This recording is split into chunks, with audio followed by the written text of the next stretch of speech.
Este podcast é uma produção Reverber.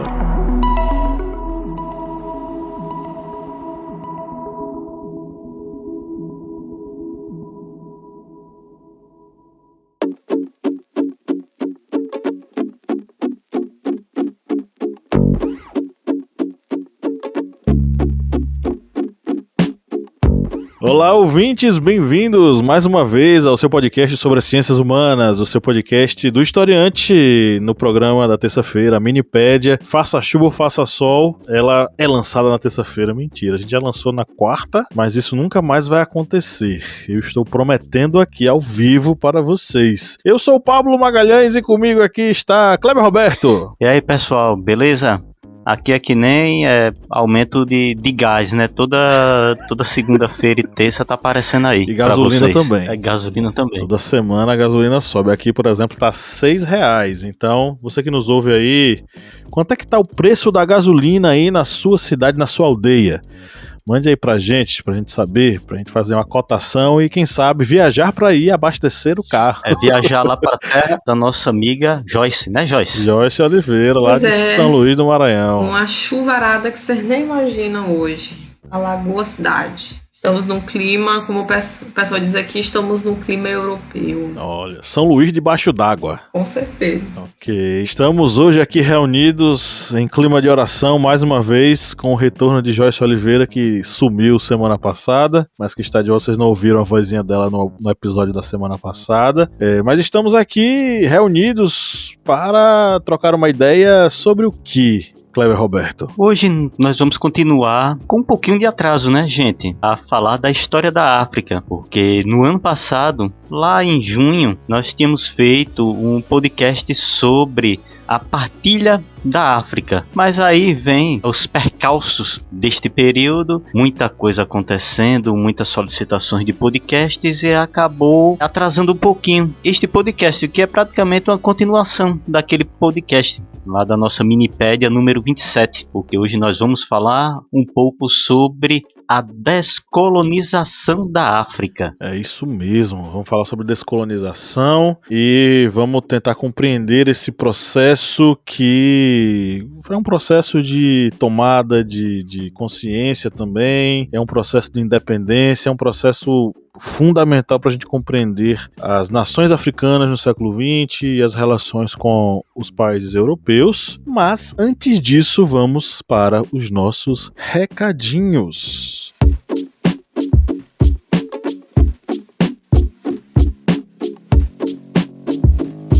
Quem acompanha a gente, quem já é ouvinte do Historiante já há algum tempo, já sabe que nós temos parcerias com editoras fantásticas que trabalham conosco para promover aí um conteúdo ainda mais interessante, um conteúdo ainda mais recheado para vocês. Esse mês a gente recebeu aí algumas colaborações da editora Sextante no seu selo Estação Brasil e foram livros fantásticos que serão sorteados entre os nossos apoiadores. Um deles foi o livro A Classe Média no Espelho, que a gente utilizou aqui, debateu aqui sobre ele, né, o livro do Gessé Souza, com o próprio Gessé Souza. Recebemos o Gessé Souza para a gente compreender e entender aí esse processo dessa classe média, dessa construção da classe média, dessa construção ideológica dessa classe média, conversando diretamente com o autor do livro. Foi um papo muito bacana que já está disponível aqui no seu feed, então rola aí para baixo enquanto você nos ouve, para você visualizar e coloque ele na fila de execução, de reprodução, para você ouvir logo após essa minipédia. E você sabe, a minipédia é esse conhecimento expresso, é o cafezinho expresso de conhecimento que você toma toda terça-feira. Mas, né, para acessar o nosso sorteio mensal de livros, para concorrer ao livro do Gessé, A Classe Média no Espelho, entre outros livros que os nossos companheiros aí da editora Sextante, no seu selo Estação Brasil, enviaram para a gente, você precisa ser apoiador. E para isso, faz como, Joyce Oliveira? Você só vai precisar, né, desembolsar por mês apenas R$4. Aqui no Maranhão você compra com R$4 o quê? Aquela bucha de botar parafuso na parede, né? Você compra aí o quê? 16. Então, com 16 buchas de botar parafuso na parede, você pode ser apoiador do Historiante e ter um acesso a um universo maravilhoso de conteúdo. Isso aí, já faz uma estante, né, Joyce? Faz uma estante para colocar os livros, né? Não é? botar um livro. Isso aí, vai ser sorteado, Inxalá, como diria a grande Carla Dias. Pois é, gente, R$4 não dá pra nada hoje em dia, mas dá pra você concorrer a livros fantásticos aqui com a gente, além de nos ajudar a produzir conhecimento, né, Kleber? Isso mesmo. Com esses R$4, um valor aí que tá congelado, né? Já há um bom tempo, você está colaborando com o portal Historiante nessa missão aí de difundir conhecimentos nas redes sociais, aqui na família Historiante de Podcasts. Temos também o nosso site, e o nosso site, a gente aqui no Backstage em Off, estávamos comentando aqui sobre algumas coisas boas, algumas novidades que poderão ser postadas no site daqui a algum tempo, um tempo não muito longo, viu, gente? Vai vir novidade boa aí para vocês no nosso site. E se você não quiser ter muito trabalho em pesquisar materiais em várias bibliotecas, em vários sites, você pode ir no Historiante, que é rico em vários materiais para auxiliar vocês em seus estudos, e também no nosso aplicativo móvel para celular. É um aplicativo que por enquanto só está disponível para sistema Android. O pessoal fica insistindo, gente, bota aí pro Apple aí, pra gente baixar no Apple, mas a gente precisa de um dinheirinho a mais, né? A gente precisa de um valor a mais para conseguir passar para o iOS. O Kleber fala, parece que a gente tá botando um chapéuzinho assim. Por favor, bote aqui uma moeda. Rapaz, bota aqui uma moeda, bota aqui, faça essa caridade para nós professores, que quem for aí concursado, Joyce é concursada? Sou. Se preparou aí para ficar 15 anos sem aumento? Tristemente. Inclusive procurando outro emprego. Pois é, a situação não tá boa para quem trabalha Meu com educação. Deus do céu, parece que a gente tá no filme de terror. Tá quase isso, viu? Tá quase isso. Daqui a 2 anos vai estar pior que o Walking Dead, o Brasil. E o zumbi já tem. Zumbi aí de verde e amarelo perturbando a nossa vida. Mas esses zumbis que não usam os aplicativos educacionais, eles vão ficar aí alheios a todo esse conhecimento que está disponível para você na palma da mão, gratuitamente no aplicativo Historiante. Vá na sua Play Store e faça o download gratuito. E se você quiser também colaborar ainda mais, vá lá no nosso canal TV Historiante no YouTube, que nós estamos voltando aí com a corda toda, com várias postagens, vários assuntos, fatos históricos que vão contribuir você com seus estudos. É isso aí, vamos pra pauta agora. Eu queria falar mais. Oi? Eu queria falar mais, queria ser assim, 3 horas só eu falando. Vai dar 10 minutos já, Kleber. Não, pelo amor de Deus, vamos embora.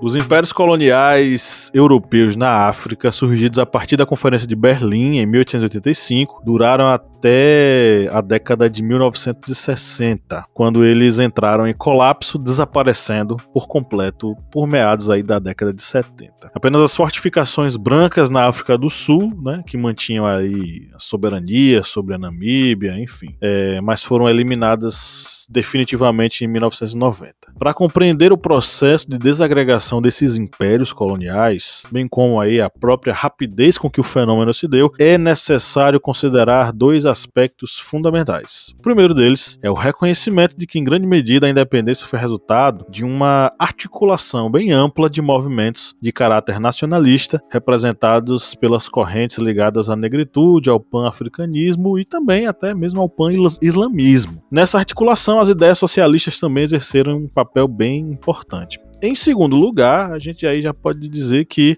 as transformações ocorridas nos próprios países europeus, no século XX, de certa forma levaram a uma situação de impossibilidade de manter o colonialismo. O período compreendido aí entre os anos 80 e o final da Primeira Guerra Mundial, em 1918, eles podem ser identificados como a primeira fase desse colonialismo, uma fase aí decorrente da introdução gradual da dominação, de maneira violenta, no primeiro momento ali até entre 1880 e 1900 se deu a conquista do território com a utilização de elementos militares, e entre os anos de 1900 e 1918, né, a gente verifica aí a delimitação dos territórios pertencentes a cada um dos países europeus. A segunda fase dessa dominação ela vai se estender de 1918, né, ali final da Segunda Guerra Mundial até pós-Segunda Guerra Mundial, que é 1945. E aí a gente vai ter aí a dominação, não necessariamente apenas pela violência, mas ali uma dominação econômica, né, com a adoção de um sistema monetário, formação de monopólios e cartéis, imposição de normas tributárias sobre a população das colônias e,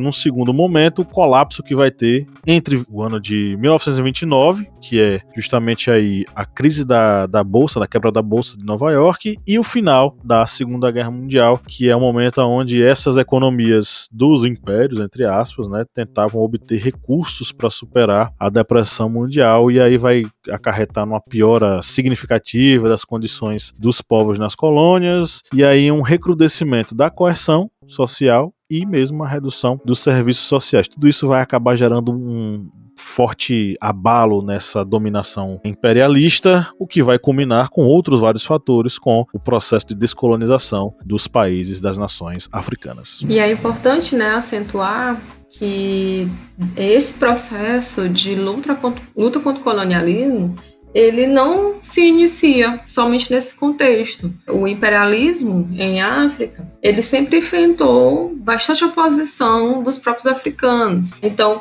houveram várias formas de tentar burlar esse sistema, com revoltas armadas, por exemplo. A gente pode citar as tribos cabilas, que lutavam constantemente contra os europeus lá na Argélia. O elemento religioso, ele foi importante no sentido de conseguir unir esses sujeitos, sejam eles porque eles praticavam crenças ancestrais, né? Tu falaste, Pablo, do islamismo, né?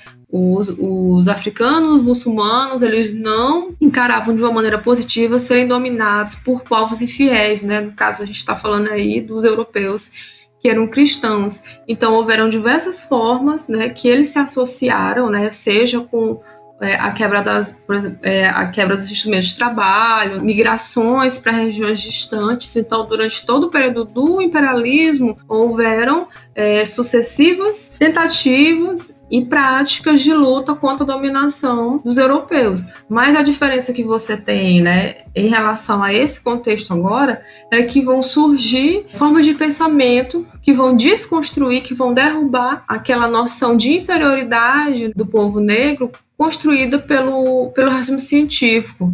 Um exemplo importante para a gente citar aqui, por exemplo, da história, vai ser o Cheikh Anta Diop, que ele vai escrever sobre a anterioridade das civilizações africanas, né? Ele vai falar, foi egipcianista, e ele vai estudar bastante a difusão, né, da cultura egípcia pela Europa, por exemplo. E isso vai ajudar, é um dos repertórios, né, é um dos pensamentos que vão começar a reescrever a história da África e, por consequência, né, para esses povos que são os povos da diáspora, eles também vão começar a se enxergar de uma maneira positiva, assim como os africanos. E esse processo de descolonização da África é um processo que nós vamos ver os efeitos da Segunda Guerra Mundial na Europa, refletindo nesse processo de descolonização, porque as nações europeias elas vão ter um enfraquecimento militar muito grande devido ao esse conflito mundial, e devido a essa fragilização, esse processo de independência que vai ter, digamos, o seu auge na década de 1960, ele já começa a ter reflexos em várias nações. Por exemplo, na Argélia, que era uma colônia francesa, o processo de independência ele teve início na década de 1950, mais precisamente em 1954, ou seja, 9 anos após o fim da Segunda Guerra Mundial. E tudo isso, todo esse reflexo da Segunda Guerra Mundial, tem tanto na questão do enfraquecimento dessa dominação europeia sobre a África, já que vamos ter um desgaste militar, como vamos ter também uma influência muito grande do mundo bipolar, tanto pelos Estados Unidos como pela União Soviética, para ter nações dentro da sua esfera de influência na África. E tudo isso vai fazer com que a África, que foi dividida brutalmente pelos europeus, venha se tornar palco no século XX de novos conflitos. Só que são conflitos que muitas vezes não quer, digamos, a independência e o bem-estar da população. Muitas vezes é novamente com a influência de nações imperialistas, como vamos ter no caso na República Democrática do Congo, quando vai haver, em determinado momento, a interferência norte-americana em um golpe de Estado. Ou seja, golpe de Estado americano não é só na América não, viu gente? Na África, os Estados Unidos também gostam lá de dar uns golpezinhos de Estado. E é um golpe de Estado que institui um líder, um governante militar, autocrático, ditatorial. Ou seja, vemos aí novamente ditaduras sendo implantadas devido a essa Pax Americana, mas tudo aí dentro de um contexto, bem lembrando, desse mundo bipolar das disputas entre a União Soviética e os Estados Unidos.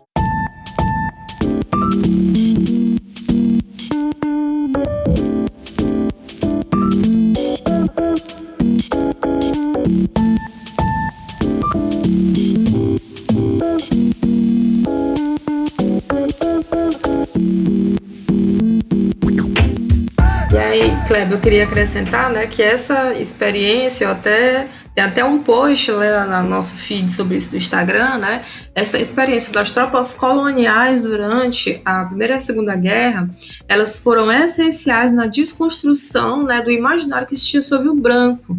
E aí, já dando uma dica de leitura para quem não conhece muito sobre isso, sobre esse tema, tem um livro do Amadou Apateban, que é a biografia dele, o Amicolé, o menino Fula, que ele demonstra isso muito bem. Ele fala que eles viam, né, os franceses, e os franceses eram vermelhos, eles acreditavam que eles tinham uma brasa dentro do corpo, por isso que eles eram vermelhos. E aí, quando ele era criança, em um navio, ele tocou em um branco e aí que ele descobriu que aquele homem não tinha um fogo dentro dele. Havia toda uma divisão, né, do espaço geográfico, em que eles não tinham nem contato, por exemplo, com os dejetos dos brancos, porque até o dejeto dos brancos era diferenciado. Eles não viam o branco adoecer. Então, quando eles foram para esses conflitos, foi ordenado a eles que eles matassem outros brancos, né, que isso era altamente proibido dentro do contexto do imperialismo. Então, essa experiência de ver brancos inimigos entre si e de ter uma licença para matar outros brancos, acabou também construindo uma nova experiência sobre a resistência desses povos de África dentro do contexto do continente. Logo após o final da Primeira Guerra Mundial, a gente vai ter uma nova divisão dos territórios e espaços na África por parte das potências europeias, principalmente por causa da derrocada dos alemães. E aí a gente observa um segundo momento, após o final da Segunda Guerra Mundial, aonde, de certo modo, os dominadores europeus eles vão tentar reestruturar o domínio colonial de acordo com o estilo anterior ao final da guerra. Só que eles vão encontrar muita resistência, principalmente porque muita coisa aconteceu nos espaços africanos. A formação, por exemplo, de uma elite intelectual consciente de si, uma elite local africana, uma elite local da nação, especificamente lá do continente. Consciente de si, consciente do seu espaço, consciente de que essa dominação ela não cabia mais, ela não era mais interessante, na verdade ela nunca foi interessante, e nesse momento se construiu a questão da resistência, de querer se ver livre dessa dominação. Associado também a uma série de transformações que aconteceram, a questão de meios de transporte, instalação de ferrovias e rodovias no continente, inovações tecnológicas do ponto de vista da agricultura, da mineração, das fontes de energia, questão da instalação de indústrias, inclusive a propagação de determinadas religiões como o cristianismo e o islamismo. Tudo isso construiu todo um ambiente onde não cabia mais e nem a população queria mais que isso acontecesse. Os movimentos de nacionalismo, eles vão começar com esse esteio. Associado a isso, construiu-se também um desinteresse das nações europeias em manter essa dominação pela força. E as empresas europeias começam a observar essa dominação, o que seria mais interessante, uma dominação ideológica, econômica e não necessariamente a força, porque essa força acabaria reduzindo os benefícios econômicos. Então, de certo modo, o business dos europeus acabou falando alto também. Claro, isso não se deu de forma homogênea. Muitas lutas aconteceram. O povo das nações africanas tiveram que lutar sim, e muitas vidas acabaram sendo ceifadas nessa luta. Do ponto de vista ideológico, a gente pode observar o surgimento de uma consciência, né, africana ou pan-africana em torno desse retorno ou dessa mãe África, que era o espaço vital e necessário para a sobrevivência e o desenvolvimento dos povos africanos. Dentro dessa construção vem toda aquela coisa de um contraponto, um pensamento, porque a dominação colonial ela foi baseada em duas premissas. A primeira delas, baseada no cristianismo, de que o europeu tinha que levar a fé cristã para o selvagem, para ele conhecer o Deus, porque ele era inferior. E ele precisava, através da fé, se tornar uma pessoa de verdade, porque eles eram selvagens. E no segundo momento a gente vai ter aí o suposto argumento científico, a gente já trabalhou isso em podcasts anteriores, de que, baseado e deturpando, né, completamente as ideias de Darwin, a ideia de que os europeus eram superiores biologicamente, que eles tinham que levar a civilização para os inferiores, de uma raça inferior. E aí você vai ter uma construção de uma narrativa oposta a isso, de que ainda que o conceito raça pudesse ser utilizado, ele não seria um conceito biológico, ele seria um conceito social, cultural. A ideia era de contrapor-se à cultura do branco colonizador, valorizando os povos da África, valorizando a cultura africana. E aí nós temos, né, como o Pablo já falou, né, o pan-africanismo, que ele surge nas Américas, né? O principal representante dele é o Marcus Mosier Garvey, ou Marcus Garvey, como ele é mais conhecido. Ele vai tecer um pensamento que vai colocar a África como esse lugar de retorno, como o Pablo já falou, essa questão da Mãe África, e de retornar para a Mãe África. E aí você tem, por exemplo, a difusão do pan-africanismo, no rastafarianismo, que dá origem ao movimento, né, ao reggae quanto ritmo. E isso vai ajudar, né? O reggae é um dos fatores, e o rastafarianismo também, que vão ajudar nessa construção desse pensamento, só que um pouco mais para frente. E você também tem o movimento da negritude, que vai ser um movimento mais ligado à literatura, mas que esses dois, né, o pan-africanismo e o rastafarianismo, eles vão se associar nessa construção de uma visão positivada do que era essa população negra nas Américas, do que é essa população africana, e dessa ligação que uniam esses povos entre si, né, separados pelos continentes, mas unidos pela história, né, que era um passado que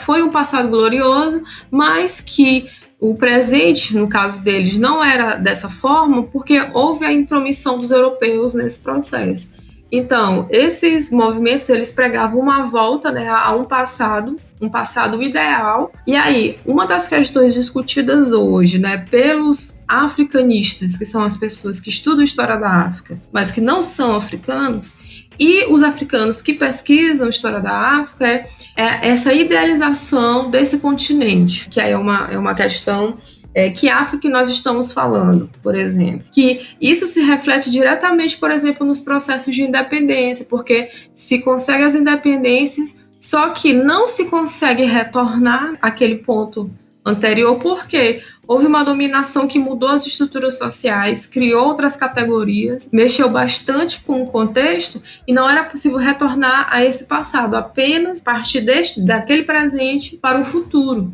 Às vezes até os alunos, quando eu dou aula, eles perguntam assim: professor, e qual é a solução para o problema da África? Né? Eu falei: olha, a gente não tem como mensurar isso, porque são locais que têm histórias diferentes, com processos diferentes, Então, cada povo tem uma coisa para resolver, mas nós brasileiros temos muito a aprender com a África e com os problemas da África, porque nós nos parecemos muito com eles nas nossas questões.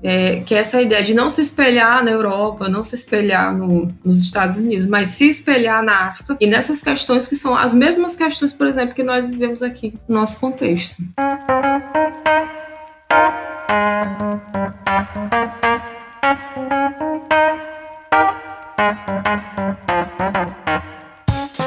E um dos contextos que também podemos citar atualmente, que vem a ser um dos problemas que vem a ocorrer na África, ainda tem as suas sementes plantadas lá na partilha da África, porque lá naquele momento da partilha da África se dividiu o continente africano pelos interesses dos impérios europeus. Após o processo de descolonização, essas fronteiras, elas muitas vezes foram mantidas e muitas vezes povos que antes da partilha da África eram povos rivais, acabaram sendo mantidos dentro de uma mesma nação, de um mesmo país. E isso veio a resultar em graves problemas que foram as guerras civis, e muitos países acabaram mergulhando em violentos processos de guerra civil devido a serem nações que foram estabelecidas com povos rivais dentro do mesmo território. E isso vem a ocorrer em vários momentos. Um dos momentos mais recentes e mais trágicos que podemos citar, por exemplo, aqui nessa minipédia,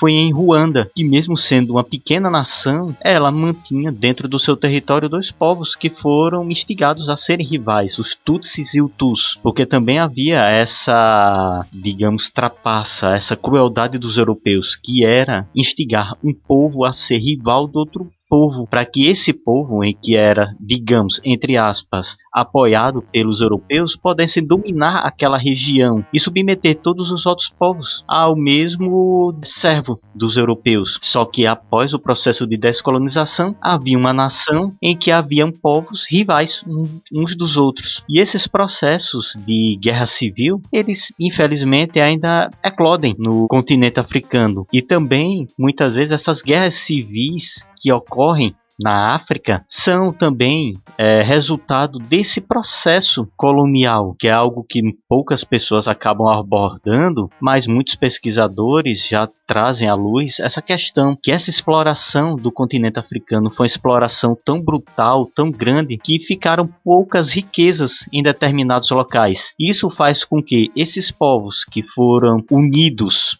vamos botar aí novamente entre aspas, unidos devido a uma partilha pelos interesses europeus, eram povos rivais, estão dentro de uma mesma nação e só há mais um item de riqueza naquele local, diamantes em Serra Leoa, petróleo na Nigéria, e todas as outras riquezas foram expoliadas, esses povos acabam muitas vezes se jogando um contra o outro em busca daquele bem, aquela riqueza, que foi o único bem que foi mantido pelos europeus depois desse processo de descolonização, que foi um processo lento, que foi um processo que resultou em várias guerras, muitas centenas de milhares de pessoas acabaram morrendo dentro desses processos, e tudo isso faz com que a África, que poderia ser um continente com nações extremamente ricas, prósperas, acabe se tornando muitas vezes nesse barril de pólvora, devido aos interesses imperialistas das nações europeias, a uma divisão do continente pelos interesses apenas dos europeus,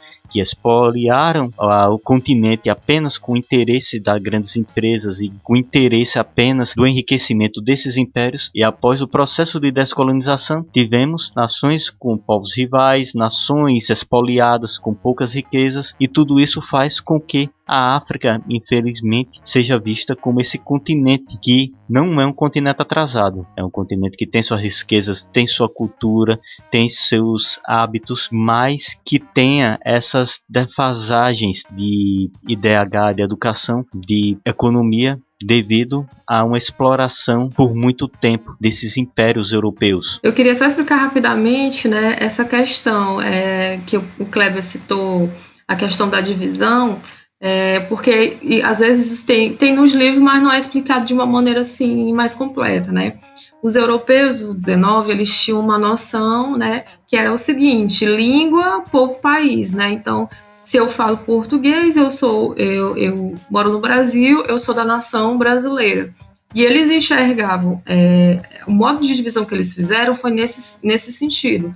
Só que os povos de África, eles tinham vários marcatórios identitários e culturais diferentes, marcatórios econômicos e sociais para conseguir se caracterizar, como, por exemplo, o comércio, as migrações, as relações estabelecidas politicamente, o uso de certas vestimentas ou a produção de certos tipos de tecido, tá? Então, havia outros marcatórios identitários, marcatórios linguísticos que determinavam a que grupo social eles pertenciam. Tem um mapa muito interessante que é o mapa de Murdoch, de 1959, que vocês podem procurar aí no Google, que vai demonstrar a diferença de grupos que existiam na África antes da divisão pela Conferência de Berlim. Então, essa questão que o Kleber está dizendo, né, que muitos povos diferentes entre si ficaram no mesmo território, tem a ver com a noção de como os europeus liam essas populações, como eles achavam que elas deviam se organizar, né? No caso, deviam se organizar a partir da ótica dos europeus, não a partir do seu próprio modo de organização. É isso aí, chegamos ao final da nossa gravação. Vocês gostariam de deixar um recado aí para os nossos ouvintes, uma dica, uma sugestão? Eu vou me indicar, porque eu trabalho com isso, né? E aí, assim, estuda a história da África, leia uma coleção, né, História Geral da África, não dá para ler tudo de uma vez, obviamente, porque é um volume muito grande. E aí, para quem se interessa por essas discussões e procura um material didático, a minha dissertação, que eu defendi na UEMA, programa de Programação de História da UEMA, fala sobre isso, né? Se chama Quando os Leões Contam Histórias, né? Contos como recurso didático para o ensino de história e cultura africana. E aí lá tem um apanhado geral sobre essa discussão e oferece soluções para os professores de trabalhar a história da África a partir desse próprio repertório construído por eles através dos contos, né? Leiam a História Geral da África, leiam, por exemplo, literatura, que ajuda muito a gente a pensar essas questões e fazer com que esse é um dos temas mais difíceis para ser trabalhado em sala de aula, justamente porque a nossa formação inicial ela não nos prepara ou não nos preparava para trabalhar com a história da África. E eu vou indicar o nosso podcast, o podcast 27, sobre a partilha da África. Você vai rolar aí na barra de rolagem do seu aplicativo de podcasts e vai lá em junho do ano passado e escute o podcast que nós fizemos com muitas informações sobre a partilha da África. É isso aí, um grande abraço e tchau, tchau. Valeu! Tchau, gente!